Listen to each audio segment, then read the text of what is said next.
আসসালামু আলাইকুম। প্রবাসে মাংসটাই তাড়াতাড়ি রান্না করা যায়, তাই ডিউটির পরেও মাংসই রান্না করা সহজ হয় যেহেতু, এ কারণে আজ খেপসা বানাচ্ছি। এই যে পেঁয়াজ কষানোর পর মাংস দিয়ে দিলাম, মশলা দিয়ে দিচ্ছি পরিমাণ মতো।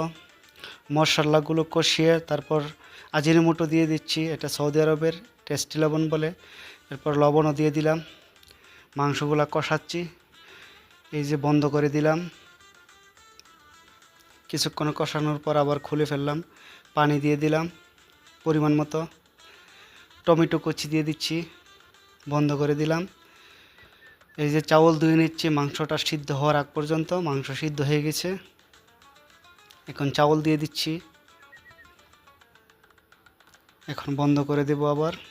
আলহামদুলিল্লাহ হয়ে গেছে সৌদি খেপসা, খাসির খেপসা। এখন খেয়ে টেস্ট করব কেমন হয়েছে। আলহামদুলিল্লাহ অনেক টেস্ট হয়েছে।